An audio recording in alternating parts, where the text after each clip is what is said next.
largo de su existencia, las murallas de Lima sirvieron principalmente para el control interno de la ciudad. Sus puertas, vigiladas todo el día, funcionaban como lugares de inspección de las personas y mercancías que entraban y salían de la ciudad. En una de las tradiciones de Ricardo Palma, ambientada en la época de la independencia, se describe el papel supervisor de las puertas de las murallas.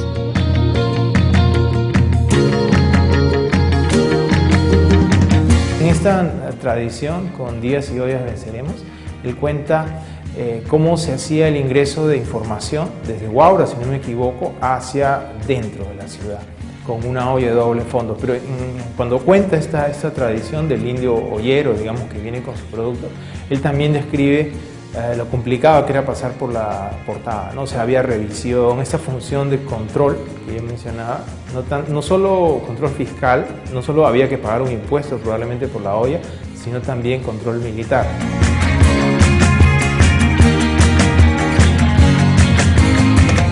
La muralla nunca fue utilizada para el objetivo que se construyó, para el que se construyó. Y la muralla terminó siendo un sistema de control de la población, de control social. Porque como tenía puertas, las puertas se abrían y se cerraban de acuerdo a un horario. Entonces las autoridades podían controlar quiénes entraban, quiénes salían. Incluso entrar por una puerta implicaba que tú te debías movilizar por ese barrio, no por toda la ciudad.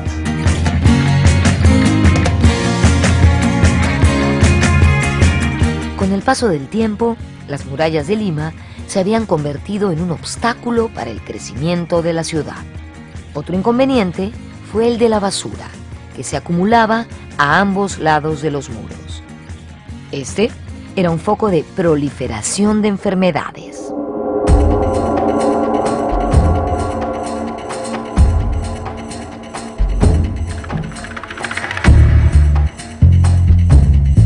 Pero con el tiempo, la muralla se convirtió en un problema. Y no solamente porque impedía la expansión de la ciudad, sino porque, según los higienistas de la época, la muralla también impedía la libre circulación del aire, ¿no? Y eso podía significar, según los médicos de la época, ¿no? La aparición de enfermedades, de epidemias. Y de hecho, en 1868, Lima sufrió una epidemia de fiebre amarilla bastante dura, lo que ocasionó cientos de muertos. Yo creo que esa epidemia fue la partida de defunción de la muralla.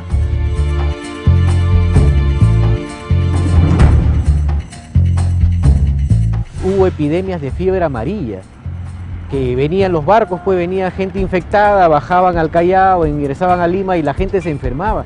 Y tú verás que no había cementerios en los primeros, en los años coloniales, ¿no? La gente se enterraba en las iglesias, de tal manera que a Meix lo contratan para derribar porque a extramuros se habían amontonado grandes cantidades de basura.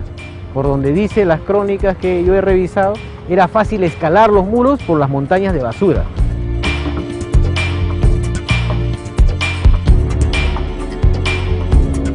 Ante este desolador panorama, entre 1868 y 1872, el presidente José Balta ejecutó la demolición de las murallas de Lima. El trabajo fue encomendado al empresario norteamericano Henry Meix.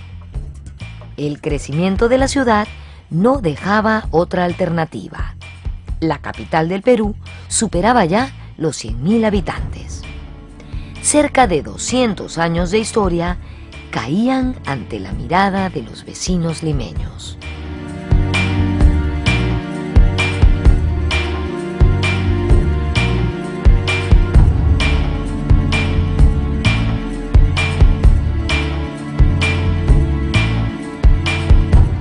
Las murallas aprisionaban Lima y además comenzaban a generar problemas graves. Se acumulaba la basura a sus lados y la delincuencia merodeaba en las inmediaciones. Para acabar con el problema, el presidente José Balta en 1868 decidió demoler las murallas. Eran tiempos de ideas modernas y era necesario acabar con cualquier rezago colonial en nuestra ciudad. Además, se imponía el estilo de las grandes avenidas europeas como las parisinas. Por ejemplo, por supuesto, nosotros también queríamos lucirlas. Así que para construir estas avenidas y demoler la muralla, se contrató al empresario norteamericano Henry Meigs.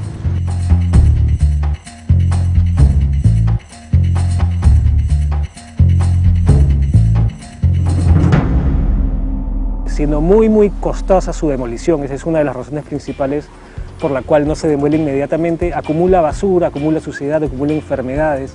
Entonces es un tema de salubridad también el que está en contra de su permanencia, ¿no?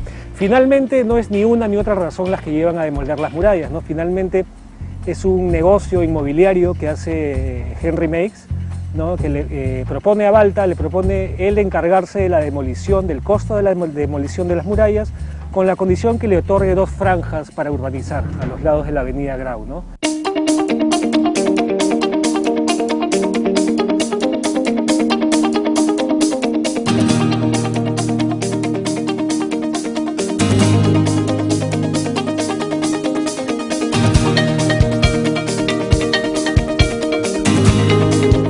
El recorrido de las antiguas murallas coincidía con las actuales Avenida Alfonso Ugarte, el Paseo Colón y la avenida Grau, además de la ribera izquierda del río Rímac. Cuando fueron derrumbadas durante el gobierno de José Balta, se configuraron las nuevas avenidas de la ciudad, como el camino de circunvalación, originalmente conocido como Boulevard Meigs, que luego se transformó en las avenidas Alfonso Ugarte y Grau. Estas avenidas, años después, se prolongaron, coincidiendo en la Plaza Bolognesi, que fue inaugurada en 1905, donde me encuentro en este momento. Así podemos comprobar que las avenidas actuales se hicieron siguiendo los trazos de las murallas coloniales.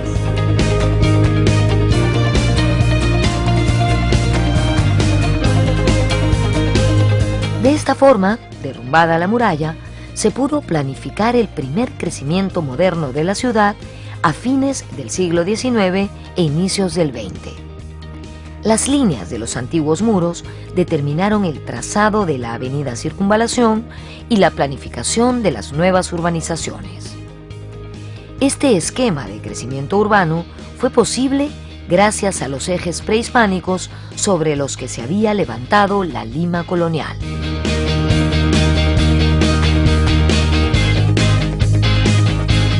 Lima, en el momento de amurallarse, no era un gran cuadrado, como planeó Pizarro en algún momento, sino era un gran triángulo, ¿no? Este triángulo se forma porque existen 2 ejes o 2 vías prehispánicas que son bastante importantes, que son ahora el Jirón Quilca y el Camino de los Llanos, que se convierte luego en la vía expresa de ahora, ¿no? Estos ejes, de alguna manera, delimitan la forma real de la ciudad y van a delimitar la manera como se amuralla Lima, ¿no? Al extenderse paralelamente estos ejes. Luego, al demolerse las murallas, un siglo y medio después, estos ejes principales se van a convertir en la avenida Grau y en la avenida Alfonso Ugarte, ¿no?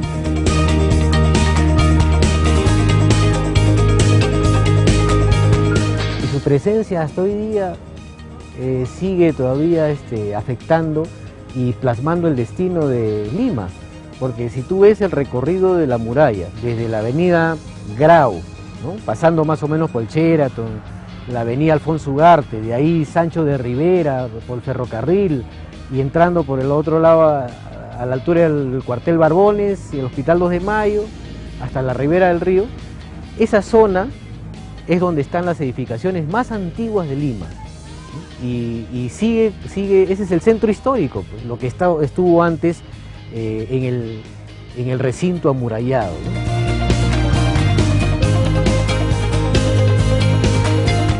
En la actualidad, es poco lo que queda de las murallas coloniales.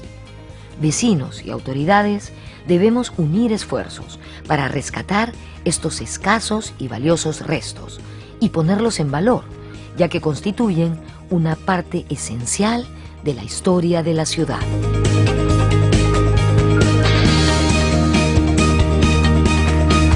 Es una evidencia colonial clave, ¿no? Entonces se podría hacer un museo de sitio.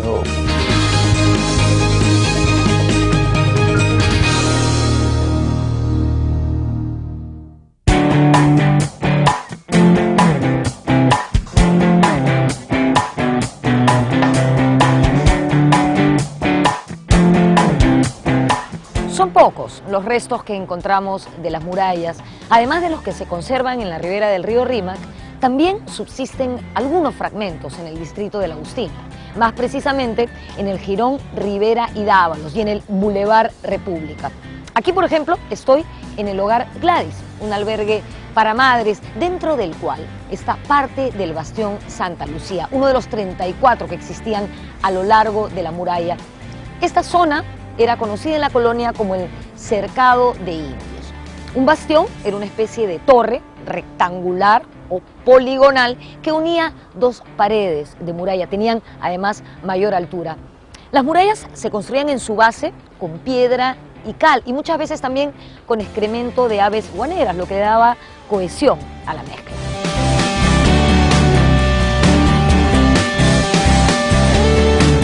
Tienes como lo que los arqueólogos llaman post-vida de la muralla, o sea, pese a que la muralla ha sido destruida, todavía marca el crecimiento de la ciudad.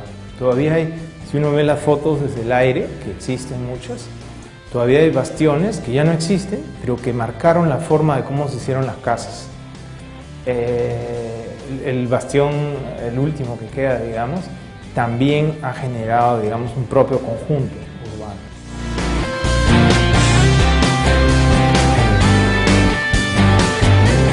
Hoy en día, Lima crece vertiginosamente, principalmente hacia arriba. De todas formas, no debemos perder la perspectiva y debemos aprender a convivir con nuestra tradición, con nuestra historia. Las murallas de Lima son una muestra de la superposición de ejes prehispánicos y coloniales, ejes que dieron forma a la evolución urbana de la capital del Perú.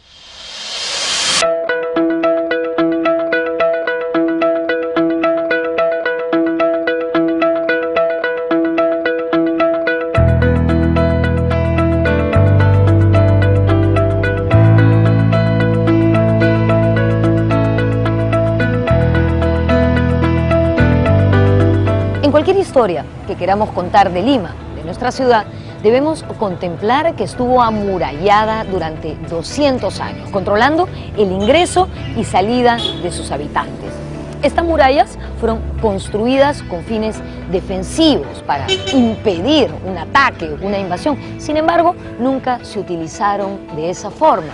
Permanecieron vírgenes durante toda su existencia.